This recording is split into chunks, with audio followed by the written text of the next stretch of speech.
넘어가겠습니다.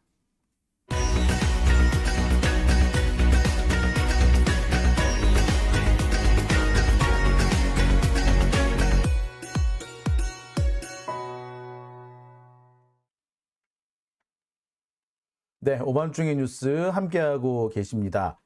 안상욱님, 네, 후원해 주셨네요. 슈퍼챗 보내주셨습니다. 네, 후원해 주신 안상욱님께 감사드립니다. 자, 무늬만 매니아님, 법사위는 언제까지인가요? 예, 법사위 이번 국회 끝날 때까지입니다. 그러니까 지금 보면은 법사위를 국힘당한테 넘겨준 게 뼈아픈 거죠. 법사위 국힘당한테 넘겨주자고 했던 자들이 몇 사람이 있죠. 가장 먼저 떠벌어이고 다녔던 게 박용진이라 그러죠. 박용진은 자기 스스로 이 법사위 넘겨주자는 얘기를 자기가 제안했다는 그런 얘기도 합니다. 이낙연은 합의를 했으면, 법사위 넘겨주겠다고 합의를 했으면 그대로 따라야 되는 거 아니냐, 이런 개소리를 하고 있어요. 아니, 그러기로 국회에서 합의를 했으면 따라야 된다. 아, 그러면 검찰개혁법 그때 합의할 때 중대범죄수사처, 중수처 만들자고 한 합의, 그 서면으로 다 합의했잖아요.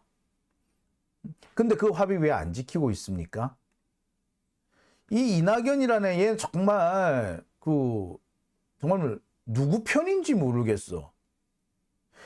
합의 운운하려면 제일 먼저 꺼내 들어야 되는 얘기가 중수처 만들기로 했으면 중수처 만들자는 그 합의도 지켜야 한다. 그 얘기를 하는 게 정상 아닌가요? 근데 국힘당이 했던 합의는 지키라는 소리 안 하면서 민주당만 지키라고? 뭐 이런 개소리가 다 있어. 이게 이낙연과 수박들의 본질을 그대로 드러나게 해주는 겁니다. 사문난정님, 박용진만 그런 거 아닌데, 맞아요. 여러 명이 있었어요. 되게 많아요.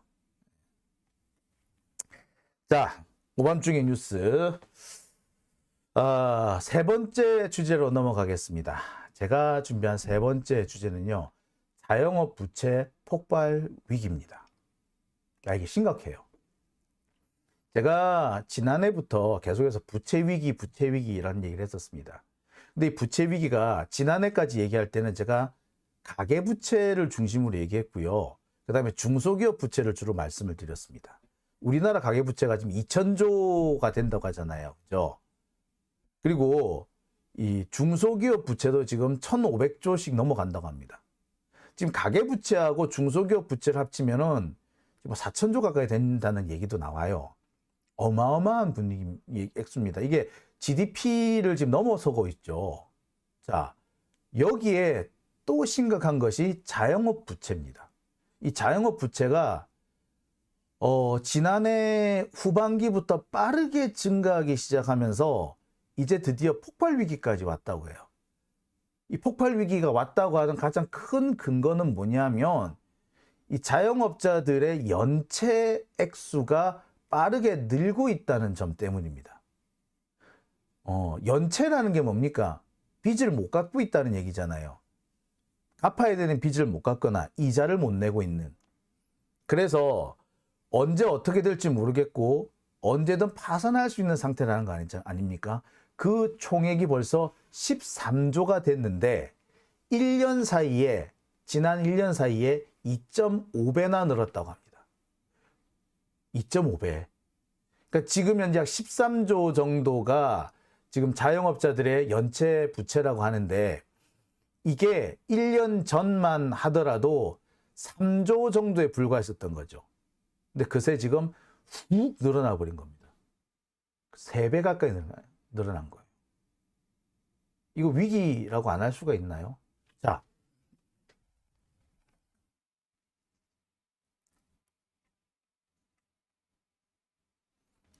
이런 보도가 오늘 나오기 시작했습니다. 총선 앞두고 시한폭탄 터지는가? 빚내서 빚 갚는 자영업자 연체액 13조 돌파입니다. 이게 뭐냐면요. 자영업자들이 빚을 못 갚아가지고 새로운 빚을 내서 빚을 갚거나 아예 빚을 못 갚는, 여기서 빚내서 빚 갚는다는 거는 사실상 이자를 못 내고 있다는 걸 의미해요. 빚내서 빚을 갚을 수만 있으면 사실 연체까지는 아니에요.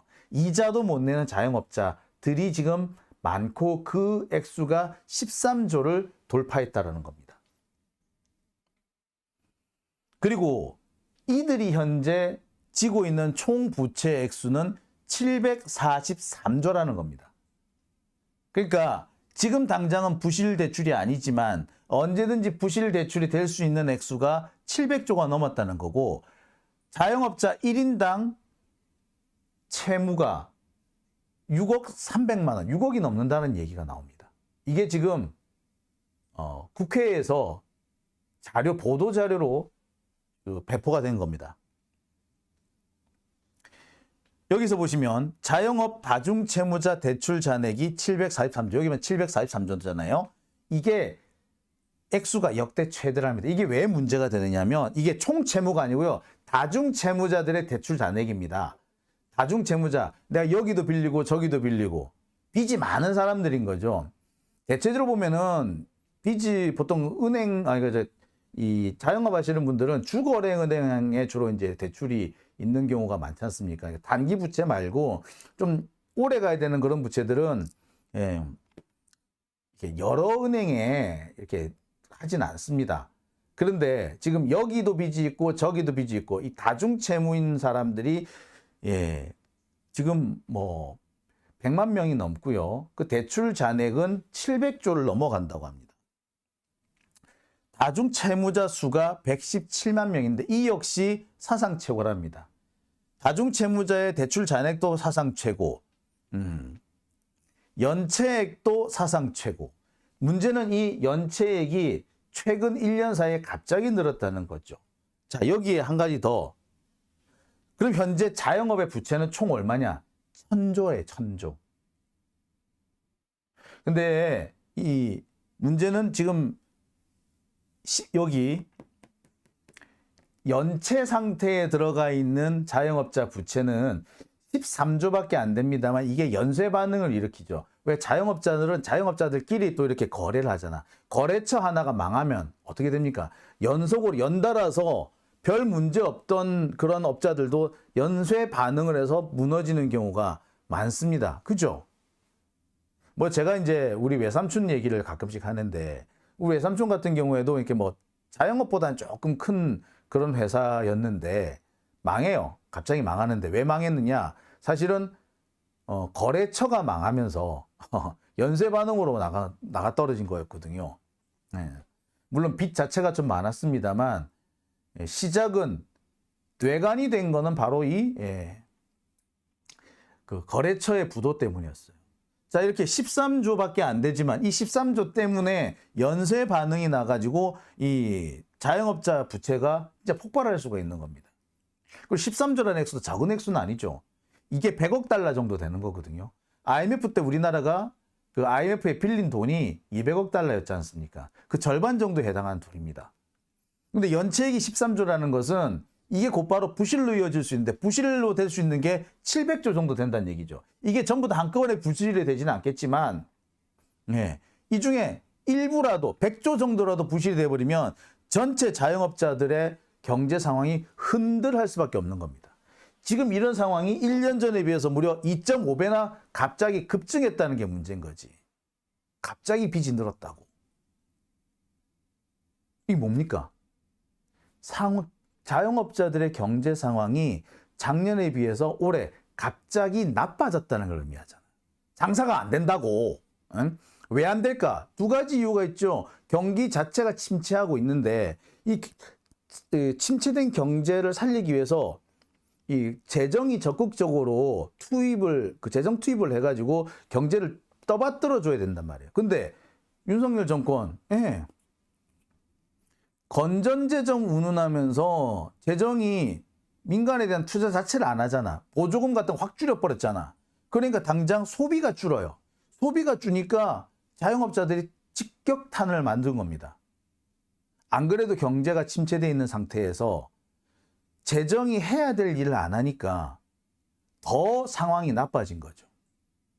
그게 지금 상황이고, 그러다 보니까 이렇게 빚이 급증하게 되고 이들이 곧 파산 위기에 몰린 겁니다. 이게 좋게 지금 이렇게 얘기하고 있지만, 시한폭탄 운운하고 있지만 연쇄 파산, 자영업자 연쇄 파산이라는 얘기입니다. 이게.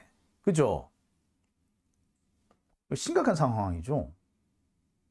자, 이게 심각하다고 느끼는 것이 아까 몇 부분이 말씀을 드렸습니다만 이게 요즘 배달 오토바이의 이 오토바이 소리가 잘 안 들릴 정도로 당장 식당들부터 잘 안 돼. 배달부터 잘 안 된다 그러잖아요. 네. 자, 이런 상황인 겁니다. 자, 이런 상황에서는 재정이 적극적으로 좀 활동을 해줘야 되는데 윤석열 정부는 어떡합니까? 네. 올해 건전재정 운운하면서 지금 재정 투입을 줄이고 있죠. 그래, 건전재정이면은 세금이나 좀 늘리지. 세금은 또 깎아줘. 근데 세금 깎아주면 누가 이득을 본다고 그랬어요? 예, 대기업과 부자들이 이익을 보는 겁니다. 우리 세금 는다고 해서 우리 같은 서민들의 세금이 느는 게 아니에요. 누가 는다? 예, 부자들의 세금이 느는 겁니다. 우리 세금은 그대로예요, 솔직히 말하자면. 물가 인상률 정도나 오를까? 실제로 세금이 늘어났을 때 주로 많이 이 영향을 받는 거는 대기업이란 말이에요. 세금을 줄여줘도 누가 제일 이익을 본다? 대기업이에요. 근데 대기업이라는 게 어떤 데예요? 사실 그 대기업들도 국민들이, 시민들이 가게에서 이렇게 물건을 사줘야지 이게 거기도 경제가 돌아갈 거 아니야.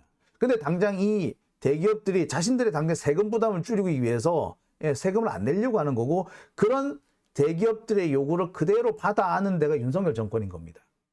그러니까 결과적으로 나라 경제 정체가 침체되고 멸망하는 단계에 이르게 된 거예요. 그 첫 번째 징표가 바로 이런 자영업자들의 부채로 드러나게 된 겁니다.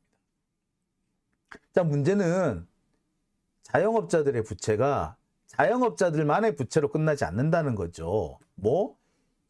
자영업의 부채는 곧바로 가계 부채로 이어집니다. 자영업 하시는 분들 뭐예요? 조그만 가게 하나 있는 이런 정도잖아요. 그죠? 나 혼자서 내가 열심히 일해서 돈 버는 분들, 뭐 끼케야 뭐 점원 1명, 2명 이렇게 주는 작은 정말 영세한 그런 업체잖아요. 그죠? 자, 그렇다면 뭐다?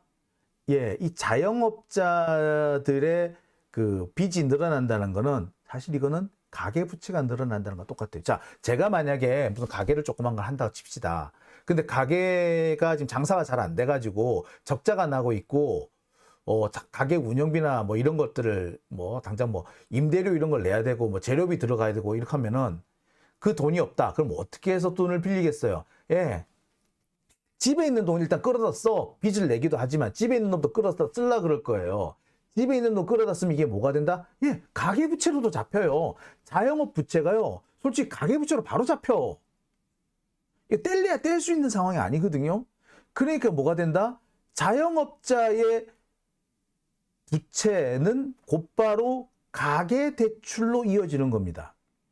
그래서 가계대출 액수도 지금 빠르게 늘고 있고요. 그 중에서 은행 신용카드 대출도 급격히 늘어나고 있습니다. 자, 신용카드 대출 연체가요, 최근 8년 사이에 가장 높았답니다. 어마어마하게 늘어난 거. 이게 언제 때냐면 8월이면 이게 뭐냐면 8년 전이면 언제입니까? 예. 박근혜 탄핵하다 2017년 이전이에요. 그죠? 박근혜 때 이후 지금 신용카드 연체가 이렇게 늘어난 겁니다. 보통 우리 그 가게 하시는 분들 급하면 어떻게 합니까? 돈은 당장 필요한데 돈 나올 구멍이 없으면 급하면 카드로 하시는 분들도 계시잖아요. 예, 바로 그겁니다. 자영업 부채는 곧바로 사실은 가계부채로 이어져요. 지금 가계부채가 얼마입니까? 2,000조래, 2,000조. 자, 그러면 자영업 부채 1,000조, 가계부채 2,000조면 뭐? 3,000조야. 이거 GDP를 넘어서는 거예요, 이거. 어마어마한 상황이에요. 그런데 여기에 지금 이자율은 계속 높아지고 있어. 윤석열은요, 지금 공개적인 이자, 전체 이자만 계속 지금 한국은행 이자가 지금 낮으니까 한국은행 이자가 얼마 안 높다는 식으로 하는데 문제는 시중금리는 계속 높아지고 있단 말이야. 바로 타격이 오게 되는 겁니다. 자, 어떤 분은 그런 말씀을 하세요. 우리나라 가계대출의 대부분은 뭐 액수가 크긴 한데 가계대출의 대부분은 주택담보대출 아니냐. 그래서 이 자영업자의 파산으로 가계대출이 좀 부실해진다고 하더라도 전체적으로 큰 영향은 없을 것이다 라고 말씀하시는 분들도 계세요. 아닙니다. 지금 상황이 어떤 상황이냐. 주택담보대출도 지금 충격을 받고 있습니다. 예. 지금 주택담보대출 낸 젊은 층들 당장 이자 낼 돈이 없어서 카드 돌려막기를 한다는 거예요. 주택담보대출 연체가 지금 급증하고 있답니다. 주택담보대출은 지금 빠르게 늘고 있거든요. 특히 50년 만기 주택담보대출 이게 지금 급격히 늘어나는데 50년 만기 주택담보대출이라는 게 지금 좀 젊은 층들이 주로 내는 그런 대출이잖아요. 근데 이게 지금 급격히 늘어나고 있어요. 급격히 늘어나는데 연체율은 또 뭐? 예, 같이 늘어나네? 그러니까 뭡니까? 자영업자들의 연체가 늘어나면서 가계대출 연체가 늘어나고 동시에 주택담보대출 연체도 같이 늘어납니다. 아니, 그러니까 그런 거지. 장사를 해가지고 그거 가지고 먹고 살고 그걸로도 이제 뭐 집도 사고 했던 거야. 그런데 장사가 안 되니까 일단 그 빚이 늘어나. 장사하는 빚이 늘어나. 그리고 장사하는 빚이 늘어나니까 당장 집에서 쓸 돈이 없을 거 아니야. 그럼 집에서 써야 될 생활비 대출이 늘어나. 여기 플러스 되니까 뭐 생활비 대출이 늘어나니까 당연히 주택담보대출에 갚을 돈이 없는 거죠. 연쇄적으로 계속 늘어나는 겁니다. 스타트는 뭐? 경기 침체. 이 경기 침체를 뒷받침해 줄 수 있는 재정 투자의 감소. 보조금 줄인 거. 이게 계속 연쇄적으로 반응을 나타내는 거예요. R&D 예산 몇 조를 줄였다 그러잖아요. 4조인가 줄였다 그러잖아. 근데 R&D 예산이 그게 주로 그 대학에 이제 주로 대학원생 또는 뭐 젊은 학자들 이런 사람들이 많이 들어가는 돈이거든요. 근데 이게 싹 줄어버려봐. 얘네들이 전부 다 손가락 빨기 시작한단 말이에요. 그럼 얘들이 쓰던 돈이 없어져. 그럼 어쩌겠어요? 소비가 줄어요. 그럼 어떻게 됩니까? 연쇄 반응을 일으키는 거예요. 그러니까 계속해서 국가가 해야 될 일을 안 하고 건전재정 운운하다 보니까 기업들은 세금이 줄어서 좋은지 모르겠으나 시민들은 죽어나는 그런 상황이 벌어지고 있는 겁니다. 근데 문제는 여기서 끝나지 않는다는 거예요. 주택담보대출 연체가 늘어난다는 건 뭐다? 주택시장에 버블이 생긴다는 얘기입니다. 주택가격이 폭락할 수가 있고요. 주택가격이 폭락되면 이른바 자산 버블이 현상이 현실이 됩니다. 그리고 은행 부실로 이어질 거예요. 근데 문제는 이른바 영끌족. 최근 몇 년 사이에 부동산 가격 오른다고 빡빡 긁어가지고 집을 샀던 이 젊은 층들, 청년 부채가 상당히 높은데 얘네들이 한꺼번에 파산을 한다고 생각해 보세요. 이게 경제의 기본 펀더멘털을 흔들게 되는 겁니다. 달리 말하자면 젊은 층들이 지금 이제 뭐 20, 30대 이런 친구들인데 이 20, 30대 젊은 친구들이 이제 막 인생을 시작했고 이제 사회초년생인데 이들이 지금 10억대 요즘 서울에 집 살려면 10억대씩 하잖아요. 뭐 그런 정도의 이 부채를 갖고 있다고 생각해봐. 그리고 그걸 못 갚아. 그러면 어찌 돼? 그럼 경매의 집이 넘어가게 돼요. 그럼 얘들은 빚내서 집을 샀는데 그 빚내서 집을 산 게 날아가 버리면 뭐가 됩니까? 알거지가 된다고. 그럼 얘들이 뭐 하겠어? 경제 활동에 다시 돌아오기 힘들어요, 얘들은. 얘들은 취업도 포기를 해버릴 거고요. 취업을 포기하면 소비가 안 될 거고요. 그럼 얘들은 결혼도 안 할 거고 당연히 애도 안 나올 거예요. 나라가 망하는 거야. 사실 이 경제가 기본적으로 잘 돌아가 줘야지, 그래야지 모든 복지 정책도 효과가 있는 겁니다. 그 기본적으로 경제가 활동이 잘 안 되고 있는데 다른 대책은 뭐 의미가 없어요. 뭐 지금 뭐 애 낳으면 뭐 얼마 더 준다, 아무짝에도 쓸모없는 그게 되는 겁니다. 이게 참 보면서 답답하기 그지 없어요. 윤석열 정권 그 몇몇 기업들 그들의 이해에 맞는, 그들의 입맛에 맞는 정책을 피면서 온 국민을 죽이고 있는 겁니다. 정말 이거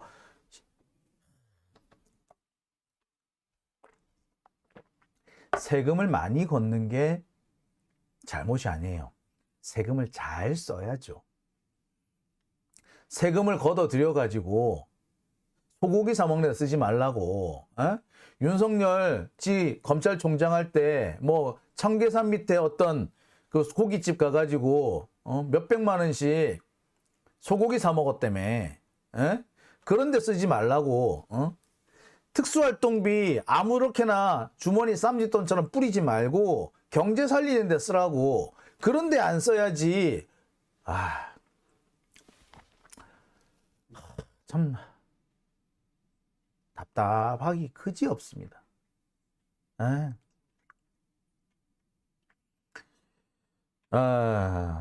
참 그런 생각이 들어요. 지금 우리 몇 번에 걸쳐서 보고 있는 거지만 김영삼 정권이 망친 경제를 김대중 정부가 들어서면서 되살려놨지 않습니까? 그리고 김대중 노무현 그 집권 10년 집권 기간 동안 경제 기본을 잘 닦아놔가지고 그나마 잘 되려고 하고 있는 판에 이명박 들어서 가지고 또 한번 말아먹었잖아요. 박근혜 또 말아먹었잖아요. 엉망진창이 된 경제 문재인 정부에서 또 살려놨더니 또 말아먹고 있어. 여러분 기억하십니까? 우리나라 국민소득 언제 2만 달러 돌파했는 줄 아세요? 노무현 대통령 때 돌파했었어요. 그런데 이명박 정부 들어가가지고 그 다시 16,000달러로 깎아먹었어. 그리고 다시 2만 달러 돌파한 게 박근혜 정부가 가지고 다시 겨우 올 2만 달러 올라놓은 겁니다.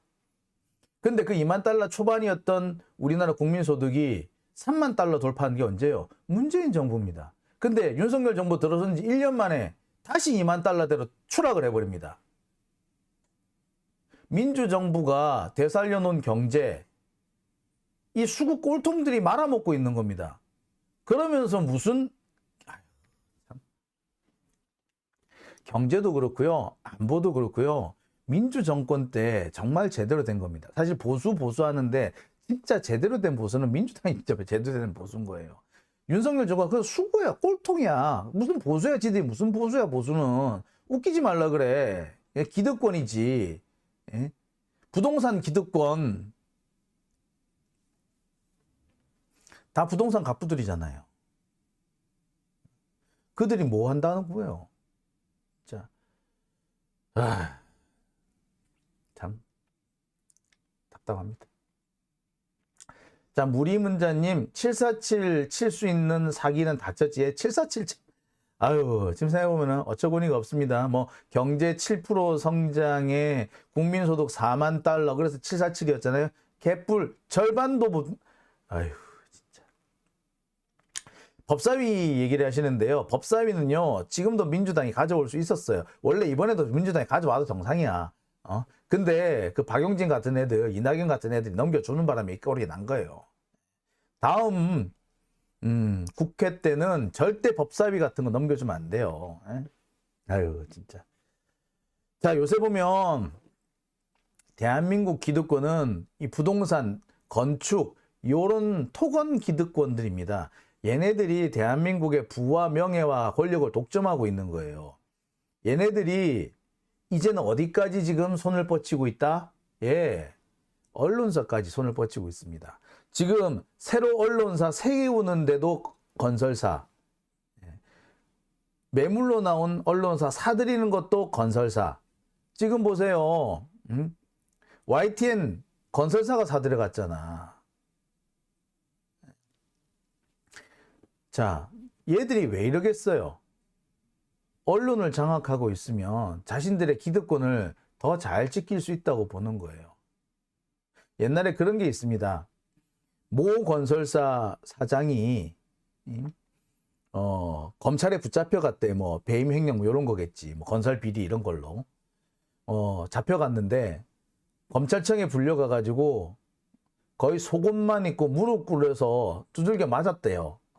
뭐 들리는 소문이 그래.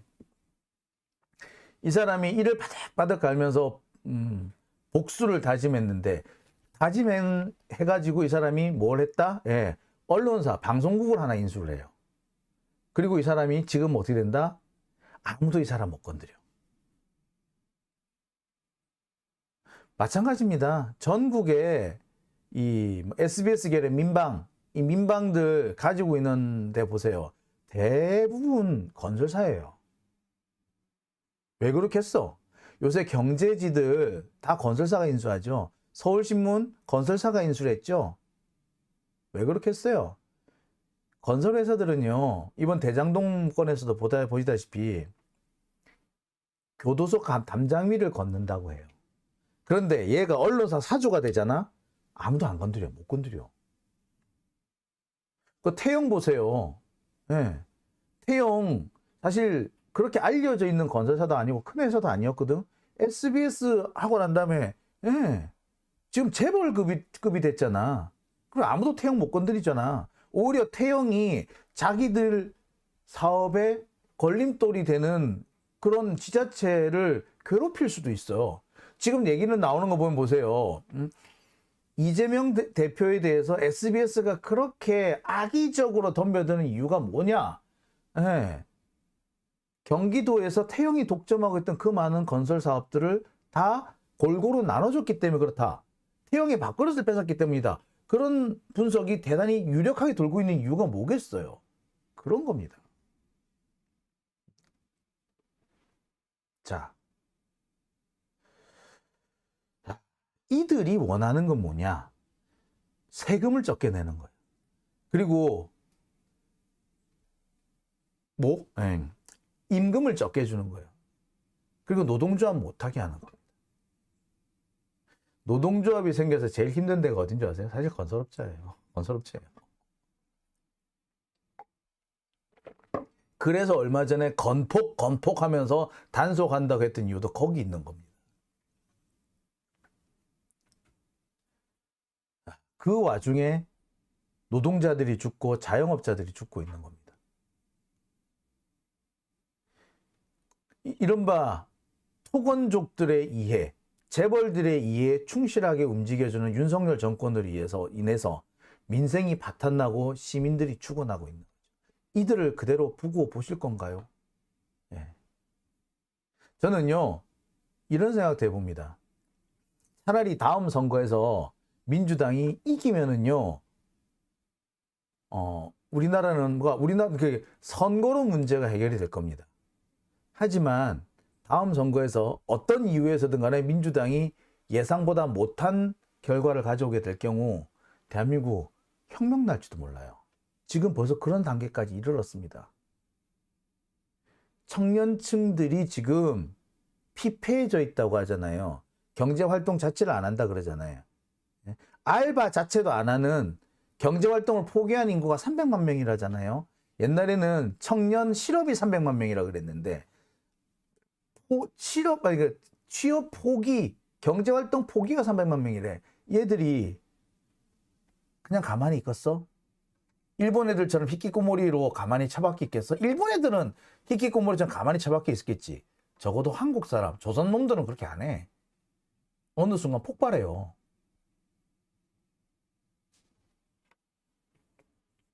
자, 저는 그렇게 생각이 듭니다. 조용히 개혁을 택한다면은 그 다음 선거에서 민주진보 진영이 압승을 통해서 개혁을 하게 된다면, 개혁의 길이 선택된다면 정말 조용하게 그리고 서서히 우리 사회가 발전하는 모습이 될 거예요. 하지만 다음 선거에서 그런 개혁을 할 수 있는 조용한 개혁의 기회를 놓치게 될 경우 우리나라는 어떻게 될지 모릅니다. 박예순